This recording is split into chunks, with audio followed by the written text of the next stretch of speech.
दोस्त, लाइफ में आगे बढ़ना है, जॉब चाहिए। आजकल के जमाने में हर किसी को अपनी पहचान बनानी पड़ती है, और यह पहचान तभी बनती है जब आप अपने आप को सही तरीके से पेश करते हो। गर्लफ्रेंड या बॉयफ्रेंड चाहिए, सबके लिए एक चीज बहुत इंपॉर्टेंट है, बात करने का स्टाइल। जब आप किसी से बात करते हो तो आपका कॉन्फिडेंस और आपकी पर्सनैलिटी सामने वाले को इंप्रेस करती है। अगर आप सही से बात कर सकते हो तो समझो आधी चीट तो वही हो गई। बात करने का मतलब सिर्फ शब्दों का खेल नहीं है, बल्कि आपके इमोशंस और थॉट्स को इफेक्टिवली कन्वे करना है। लोग सुनेंगे आपकी बात को, समझेंगे आपको, और फिर काम भी बनेगा। जब आप अपनी बात को कॉन्फिडेंटली और क्लियरली रखते हो तो लोग आपकी बात को सीरियसली लेते हैं। कम्युनिकेशन स्किल्स का मतलब ये नहीं कि आप बड़े बड़े अंग्रेजी में बोलने लगो। यह जरूरी है कि आप अपनी बात को सिंपल और क्लियर तरीके से रख सको। सिंपल बात है, सामने वाला क्या बोल रहा है यूं समझो और अपने दिल की बात यूं समझाओ, बस। जब आप दूसरों की बात को ध्यान से सुनते हो तो आप उनके साथ एक स्ट्रॉन्ग कनेक्शन बना पाते हो। आगे हम सीखेंगे कि यह सब कैसे करना है। रेडी? हम देखेंगे कि कैसे आप अपने कम्युनिकेशन स्किल्स को इंप्रूव कर सकते हो और कैसे आप अपने आप को कॉन्फिडेंटली पेश कर सकते हो। तो चलिए शुरू करते हैं। कभी ऐसा हुआ है कि कोई आपसे बात कर रहा हो और आप बस मैं हाँ मिला रहे हो? आपके चेहरे पे एक मुस्कुराहट है, लेकिन आपका दिमाग कहीं और ही भटक रहा है। शायद आप सोच रहे हैं कल क्या करना है, या फिर आपके दिमाग में कोई पुरानी याद चल रही है, या फिर आपके दिमाग में दूसरी ट्रेन चल रही हो।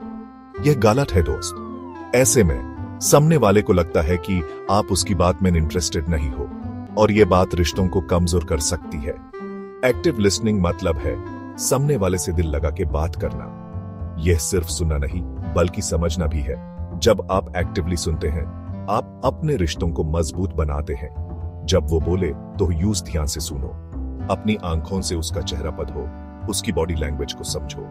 यह सब कुछ आपको उसकी बात को बेहतर समझने में मदद करेगा। उसके बाद जो वो बोल रहा है यूं से रिपीट करो अपने शब्दों में। यह दिखाता है कि आपने उसकी बात को ध्यान से सुना और समझा है।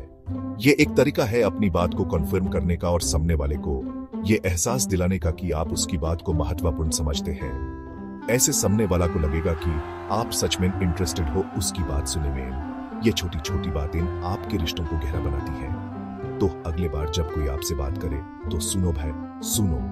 ये आपके लिए भी फायदेमंद होगा और आपके रिश्तों के लिए भी। हम सभी के पास टाइम कम है, इसलिए जब भी बात करो तो ठीक से पॉइंट टू पॉइंट बात करो। घुमा फिरा के बात करने से लोग कंफ्यूज हो जाते हैं। अगर आपको चाय चाहिए तो सीधा बोलो, भाई एक चाय लाना। सिंपल, याद रखो, जितना सिंपल उतना बेटर। सेक्शन 4, दिल की बात बिना डर के। अक्सर हम अपने दिल की बात बोलने से डरते हैं। यह डर हमें रोक लेता है और हम अपने जज्बात को दबा लेते हैं। डर लगता है कि लोग क्या कहेंगे, क्या सोचेंगे। हम सोचते हैं कि लोग हमें जज करेंगे या हमारी बात को समझ नहीं पाएंगे। लेकिन दोस्त, कॉन्फिडेंस होना बहुत जरूरी है। जब आप अपने आप पर विश्वास करते हैं तो आपकी बात भी लोग सुनते हैं। अगर आपको कोई चीज पसंद नहीं है तो पोलाइटली मना कर दो।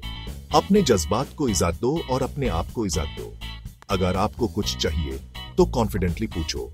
अपने हक के लिए आवाज उठाना सीखो, क्योंकि आपका हक भी उतना ही जरूरी है। याद रखो, आपकी बात भी इंपॉर्टेंट है। आपके विचार, आपके जज्बात और आपकी सोच सब कुछ मायने रखती है। तो बिना डर के अपने दिल की बात कह दो। सेक्शन 5, अब बोलती पब्लिक। टू डूस्ट, ये थी कुछ टिप्स कम्युनिकेशन स्किल्स इंप्रूव करने की। याद रखो, प्रैक्टिस मेक्स परफेक्ट। जितना ज्यादा बात करोगे उतना ही कॉन्फिडेंट होते जाओगे। तो शुरू हो जाओ आज से ही। और हाँ, एक बात और, हंसते रहो, मुस्कुराते रहो, क्योंकि यह जिंदगी ना मिलेगी दोबारा।